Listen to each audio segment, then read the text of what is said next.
Cumprimento a igreja com a paz do Senhor Jesus. Quero aqui dar os meus parabéns a você, provedor, provedora. Hoje é o seu dia, o dia do trabalhador, da trabalhadora, que muitas vezes sai com muita dificuldade para buscar o sustento do lar, ônibus cheio, trem lotado, patrão enjoado, perseguição muitas vezes, quantas aflições, né? O trabalhador sofre nesses dias para sustentar a sua casa. Mas eu tenho uma boa notícia para você. A Bíblia diz que as aflições do tempo presente não são para se comparar com a glória que em nós há de ser revelada. Amém? Vamos à palavra do Senhor. Abra comigo sua Bíblia no Evangelho segundo escreveu João, no seu capítulo de número 3. Eu vou ser muito breve, só que não.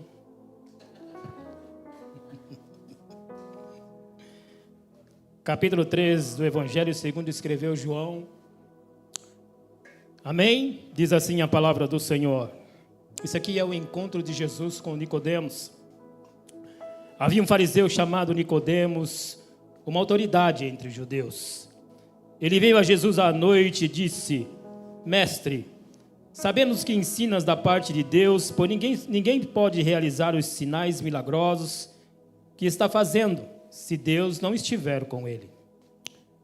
Em resposta, Jesus declarou: digo a verdade, ninguém pode ver o reino de Deus se não nascer de novo. Perguntou Nicodemos: como alguém pode nascer sendo velho? É claro que não pode entrar pela segunda vez no ventre de sua mãe e renascer. Respondeu Jesus: digo a verdade, ninguém pode entrar no reino de Deus se não nascer da água e do Espírito. Curva sua cabeça, Pai, em nome do Senhor Jesus. Aqui está a tua palavra, Senhor. Tua palavra que é viva, que é eficaz. Esta palavra, Senhor amado e glorioso, venha nessa noite ao nosso encontro.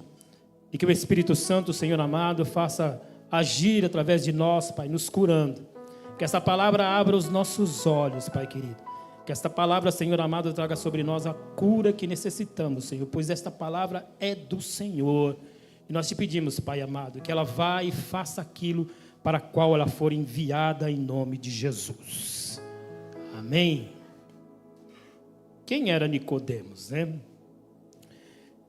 Um fariseu tido como um dos três mais ricos de Jerusalém. Era uma autoridade entre os judeus. Estou quase falando em mistério aqui, gente. Não demora. Era como um professor de teologia da melhor faculdade teológica. Mas, no entanto, ele não conseguiu entender o que Jesus estava dizendo. Aí o que ele faz? Ele entra na ilustração de Jesus, né? Ele diz: teria o homem que entrar novamente no ventre da sua mãe e tornar a nascer?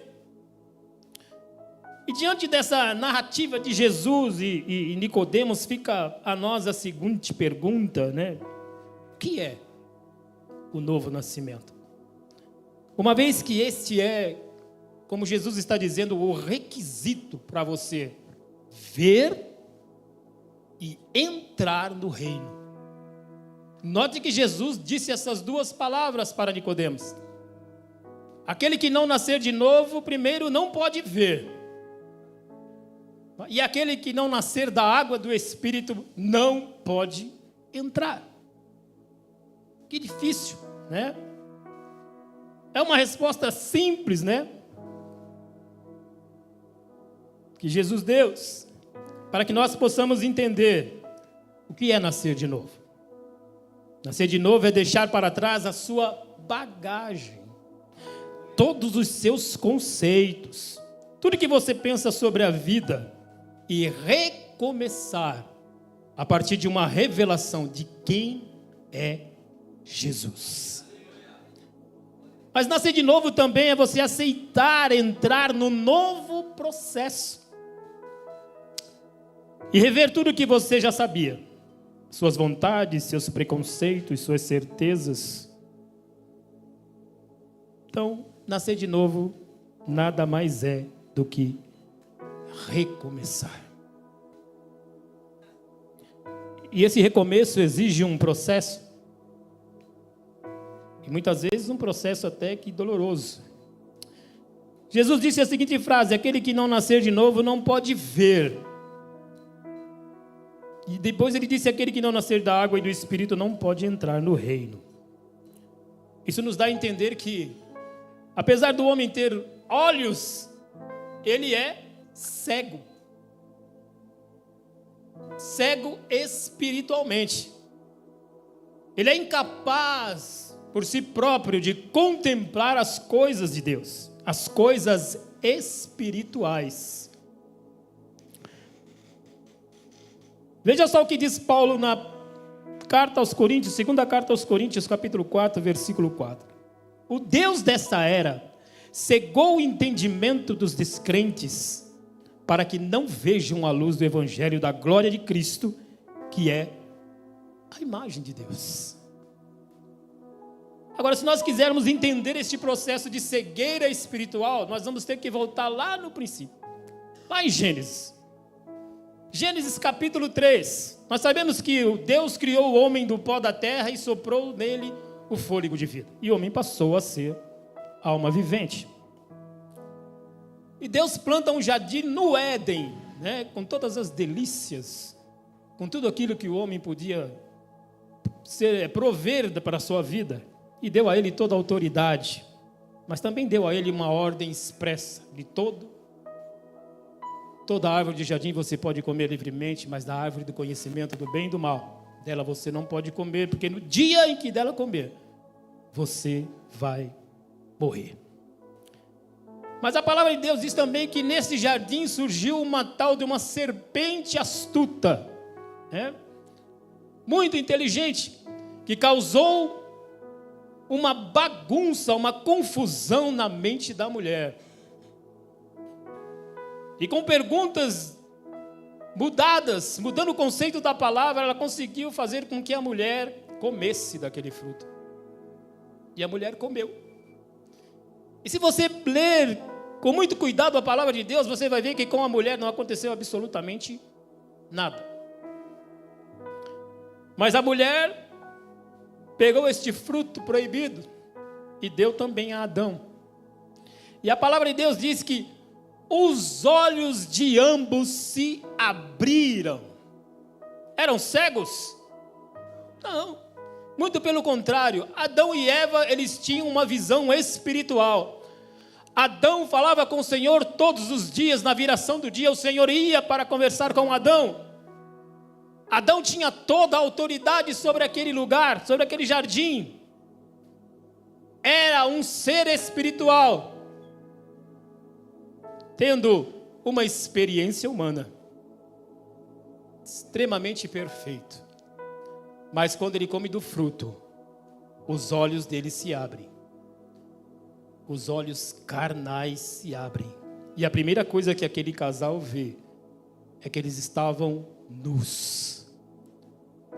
Se cobriram e se esconderam da presença de Deus.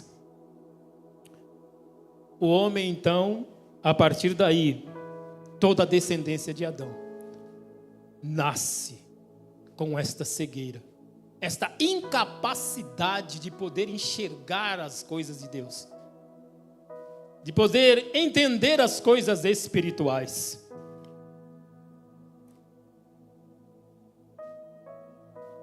Jesus, ele diz assim, continuando na sua narrativa, mas antes nós queremos entender que existe um processo para que esta visão do homem retorne, para que o homem possa novamente ver, porque está cego. E não é no dia em que ele verdadeiramente decide por entregar a sua vida a Jesus. E nessa entrega de sua vida a Jesus, o Espírito Santo passa a fazer morada dentro dele. E essa morada do Espírito Santo traz de volta a vida que estava morta. o espírito do homem passa a reviver. Então o homem agora ele pode ver as coisas espirituais de Deus. É o que Jesus diz lá no versículo 6, o que é nascido da carne é carne, mas o que é nascido do Espírito é Espírito. É a ação do Espírito Santo na vida de todo aquele que crê. Ele concede vida espiritual, ele renova a mente, o coração, ele transforma o indivíduo num novo ser em Cristo Jesus. Porque que na verdade o que o homem perdeu lá no Éden foi o caráter perfeito. O caráter do homem passou a ser imperfeito dali para frente. E para voltar novamente a funcionar como era antes da queda, sozinho o homem não conseguiria. Então aprove a Deus dar a nós a pessoa do Espírito Santo. E é o Espírito Santo quem faz esse trabalho. Gálatas capítulo 2, versículo 20, Paulo diz assim: estou crucificado com Cristo. E vivo não mais eu, mas Cristo vive em mim. Esta é a forma que o homem vai voltar a ver. Porque Jesus disse que quem não nascer de novo não pode ver. E a única forma de voltar a ver é através da ação do Espírito Santo na vida do ser humano. Mas Jesus também disse que a pessoa tinha que nascer da água. Nascer do Espírito é fazer morada, se fazer morada do Espírito. E nascer da água? Que água é esta? Alguns dizem que essa água é a água do batismo. Tem alguns malucos que ainda dizem que essa água é a água do nascimento. Porque a criança é gerada dentro de uma bolsa de água e nasce através da água. Mas que água é essa? É a água do batismo? Vamos entender o que é o batismo. O batismo é uma confissão de fé pública. Quando você vem para o Evangelho e Jesus recebe você, você não recebe Jesus, é Jesus que te recebe. Você tem o desejo de se batizar. Então, nas águas do batismo, você vai dizer ao mundo assim: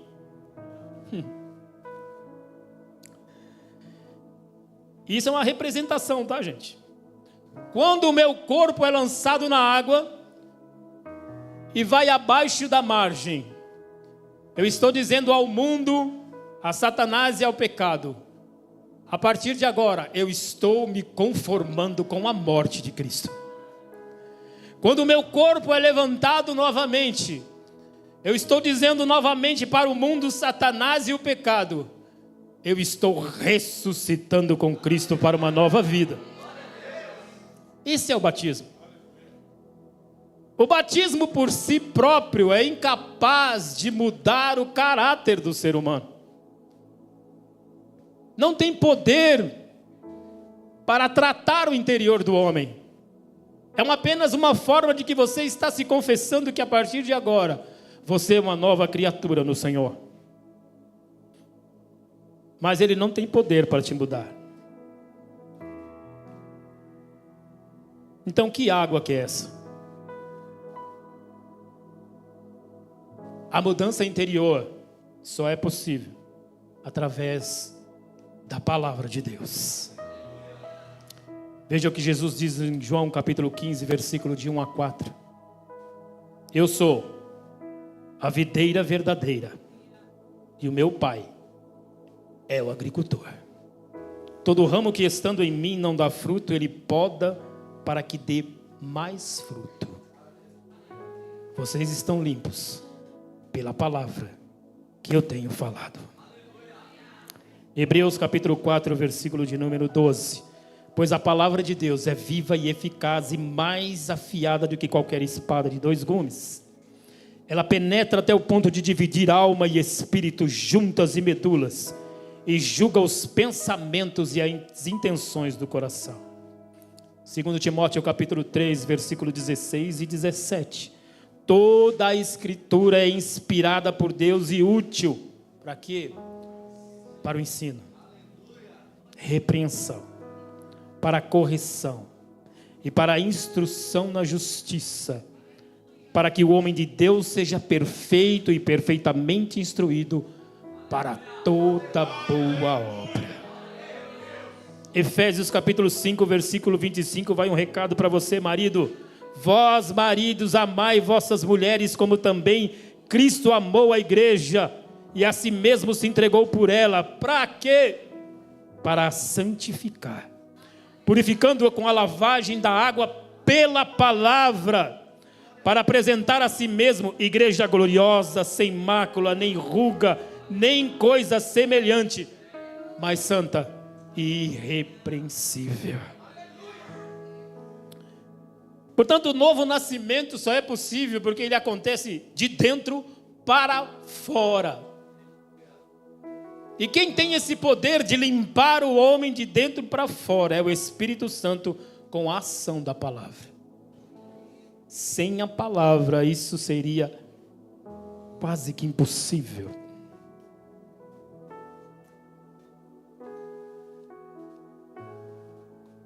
O Espírito Santo habitando no interior do homem.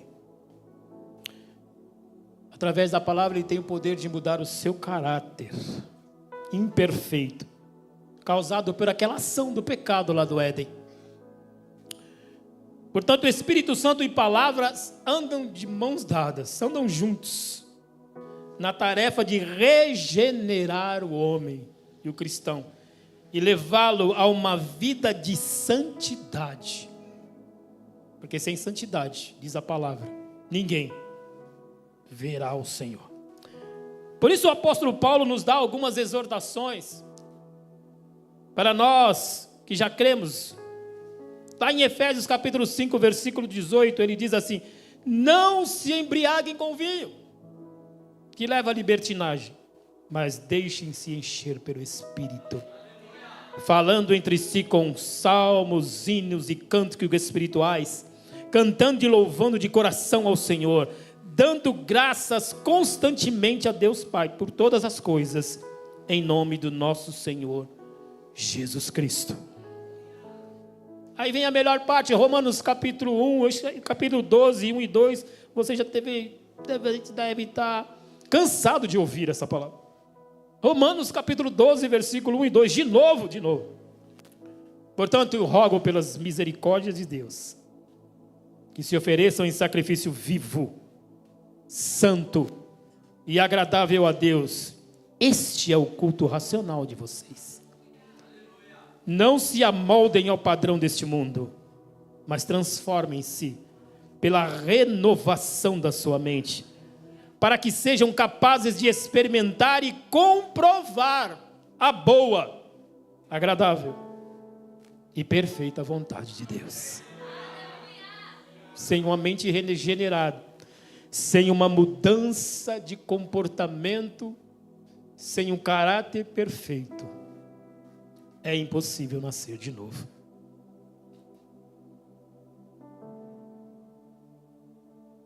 A que conclusão nós chegamos? Que para mim nascer de novo, eu tenho que renunciar e até mesmo morrer, todos os dias. É o que diz a carta de Paulo aos Colossenses. É um pouquinho longa a leitura, mas eu vou ler para vocês, para nós. Colossenses capítulo 3, versículo de 1 a 10. Portanto, já que vocês ressuscitaram com Cristo, procurem as coisas que são do alto, onde Cristo está sentado à direita de Deus. Mantenham o pensamento nas coisas do alto e não nas terrenas, pois vocês morreram. E agora a sua vida está escondida com Cristo em Deus. Quando Cristo, que é a sua vida, for manifestado, então vocês serão manifestados com Ele em glória. Assim, façam morrer tudo que pertence à natureza terrena de vocês: imoralidade sexual, impureza, paixão, desejos maus e a ganância, que é a idolatria. Abandonem todas estas coisas: a ira, a indignação, maldade, maledicência e linguagem indecente no falar. Não mintam uns aos outros, visto que vocês já se despiram do velho homem com suas práticas e se revestiram do novo, a qual está sendo renovado em conhecimento, à imagem do seu Criador. Novo nascimento. Isso é um processo, não é algo que acontece da noite para o dia. Para alguns é muito mais fácil. Para alguns a regeneração acontece muito mais rápido que para outros. Uns se dedicam mais a mudar e outros não. Mas o que nós temos que entender, sem nascer de novo, não poderemos ver. Sem nascer da água e do Espírito, não poderemos entrar.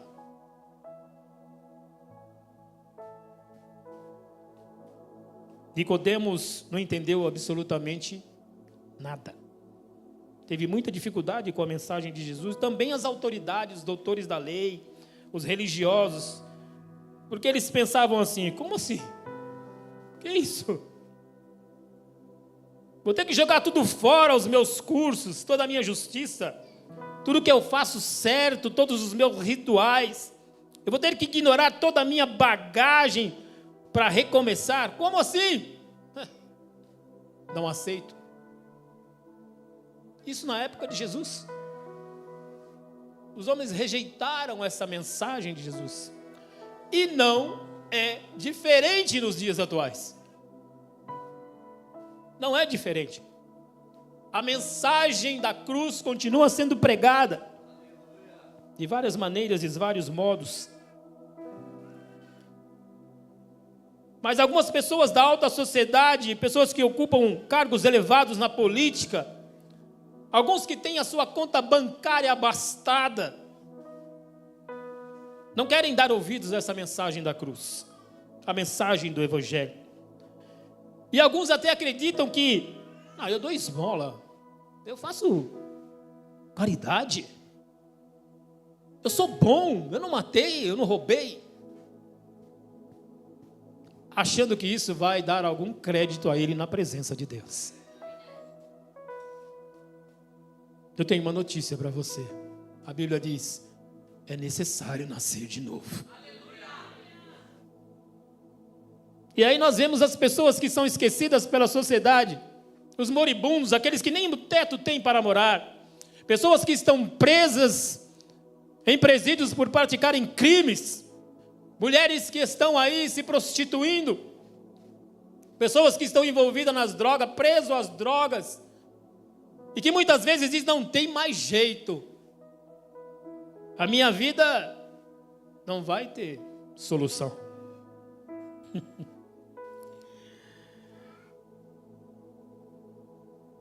Aí nós vamos até Mateus capítulo 13, versículo de número 28. Muitas vezes algumas dessas pessoas estão querendo abandonar essa vida. Estão com dificuldade de abandonar esta velha vida. Esta escravidão que muitas vezes causa tristeza. E vem nos pensamentos: não há mais jeito, não tem mais como mudar esta situação. A boa notícia é que nós dizemos: tem jeito. Ainda há tempo. Mateus capítulo 13, versículo 28, Jesus diz assim: vinde a mim, todos os que estáis cansados e sobrecarregados, e eu vos darei descanso. Tomem sobre vocês o meu jugo e aprendam de mim, que sou manso e humilde de coração, e vocês encontrarão descanso para as vossas almas, porque o meu fardo é leve e suave. Ainda é possível recomeçar.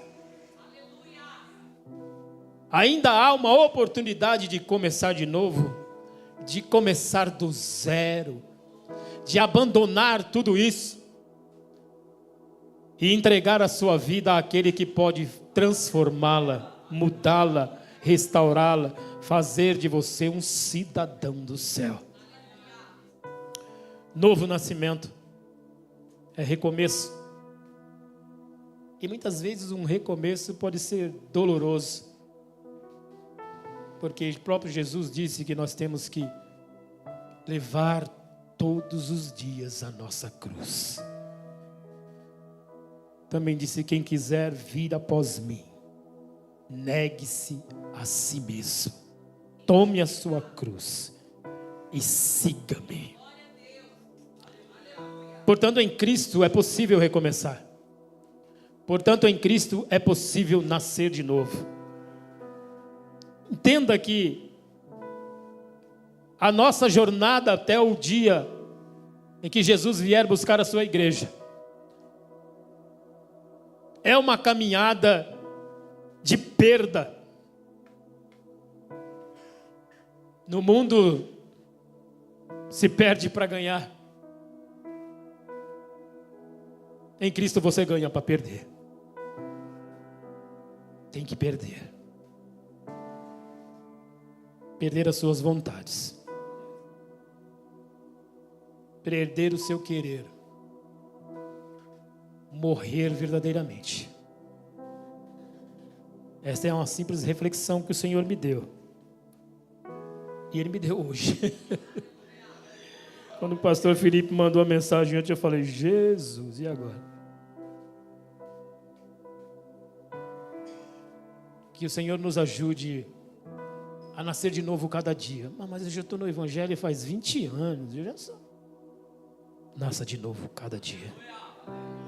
Seja uma nova criatura em Cristo cada dia da sua vida. Deixa o Espírito Santo te moldar a cada manhã. Sabe, nós temos que acordar cada dia sendo melhor do que o dia anterior. Melhores pais, melhores filhos, melhores cristãos, melhores funcionários. Nós verdadeiramente nesse tempo presente, nesse tempo atual, temos que resplandecer em nós a glória de Cristo, para que as outras pessoas possam olhar em nós e dizer: há ainda uma possibilidade de mudança, ainda há tempo de salvação. Você é o espelho. Você é o Cristo andando na terra. As pessoas têm que olhar para você e ver Jesus em todas as suas atitudes. Amém? Se você entendeu, aplauda Jesus.